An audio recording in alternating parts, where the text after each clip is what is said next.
আসছে, মঙ্গল গ্রহ থেকে আসছে, এই দুনিয়া ছিল। তেনারা পড়লে আপনাদের সমস্যা কোথায়? কোন জিনিস আপনাকে আল্লাহ আর রাসূল থেকে গাফিল করছে?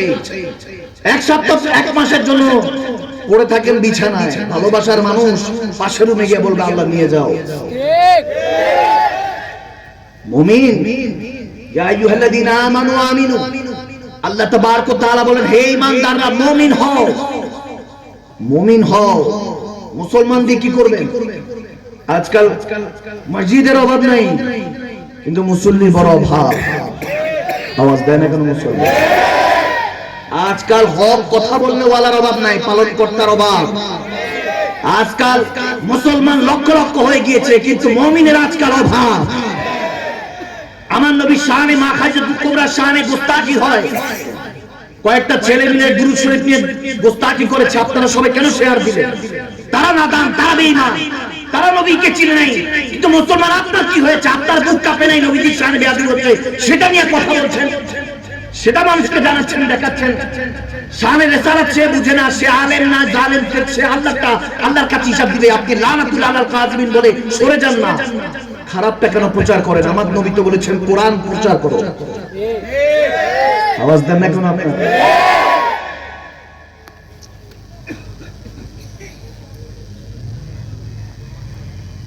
এই উম্মতের জন্য খোদার কসম কান লাগায় দেখেন,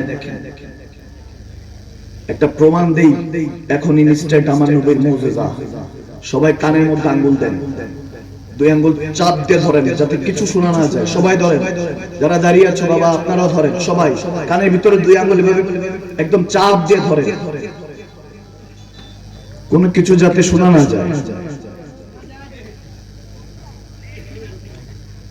এবার একটু ছাড়ুন, একটা আওয়াজ শোনা যায় কিনা বলেন?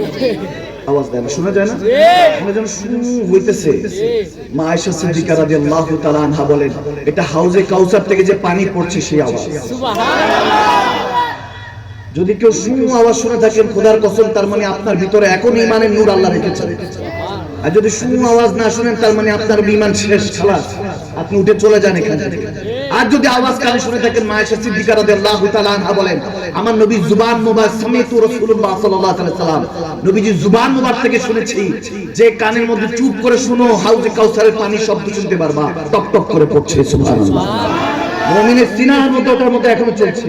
তার মানে বোঝা গেল যারা শুনেছি তাদের উদ্দেশ্যে বলতে চাই, এখনো ঈমানের নূর অন্তরের মধ্যে আছে। যদি আমার কথা এখন আপনার কান থেকে দিল পর্যন্ত পৌঁছায়, খোদার ইজ্জতের কসম, আল্লাহ তাবারক ওয়া তাআলা আপনার জন্য এখন হেদায়েতের রাস্তা খোলা রেখেছে। আজকে বুঝার চেষ্টা করুন মুসলমান।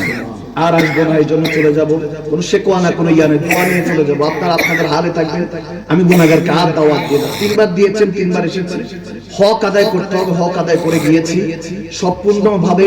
কারণ আমার দাদা মুর্শিদ কেবলা ওলাদ রাসূল আবেদ সালমান 3 বার এই উম্মতের জন্য 3 বার বিষ খেয়েছেন, 4-5 বার জ্বলে গিয়েছেন।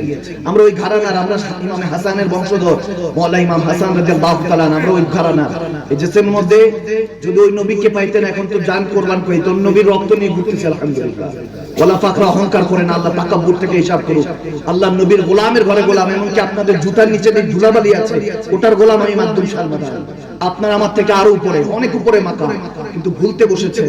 এজন্য ইয়া আইয়ুহাল্লাযীনা আমানু আমিনু, আপনাদেরকে শিখাতে, একটু বুঝাতে এসেছি, ইয়াদ দিলাতে এসেছি। আলাস্তা বিরাব্বিকুম ক্বালু বালা, মালিকের কাছে বলে এসেছিলেন মালিক তোমার হয়ে থাকবো।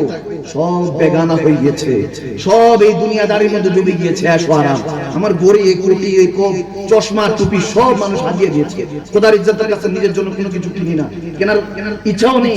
হাদিয়া যা পাই আমি বলি সমস্ত কিছু আমার মার্কাজ মাদ্রাসার জন্য। আমার দাদা মুর্শিদ কেবলা অনেক বহস মুনাজারা করেছেন, মার্কাজ ওভাবে সাজাতে পারেন নাই। তো হুজুর কেবলা, তাহের হুজুর কেবলা, ওনারা মাদ্রাসা করেছেন, খেদমত করছেন। আজকে তেনাদের উপর আঙ্গুল উঠে গিয়েছে। যাদের জুবান থেকে শেয়ার দিয়েছে যে না সুন্নি মনে হয়, নবী শান বলে, আজকে সে দেখে দিয়েছে কয়লা ধুলে ময়লা যায় না। এগুলো থেকে আমরা কি শিক্ষা পাচ্ছি? এগুলো থেকে শিক্ষা পাচ্ছি মুমিন তুমি একা হয়ে গেলে, একা ইমাম হুসাইনের মতো। ওদিন ইমাম হুসাইন তীর খেয়েছে মুমিন তোমার জন্য, আমার জন্য। ওদিন ইস্তেকামত ধরেছে, ঝড় ধরেছে। আলী আসগরের হাত কেটে গিয়েছে, আলী আকবরের তীর বুকে তিনি নিয়েছেন। আকবর হযরতে ইমামে মাওলা হুসাইনের ভাই হযরত আব্বাস টুকরো টুকরো হয়ে আছে। মা জয়নবদ্বীন চোখের পানি ফেলে নাই, কেন ফেলবো? আরে শাহাদাত তো ইমানের, মুমিনদের একটাই তামান্না, তেনারা আল্লাহর কাছে ইমাম হাসান রক্ত মেখে বলতেছে, আল্লাহ আমার নবীর আওলাদদের রক্ত দিয়ে আজকে নবীর ঋণ শোধ করলাম, আল্লাহ তুমি উম্মতে মুহাম্মাদকে ক্ষমা করে দিও। সুবহানাল্লাহ।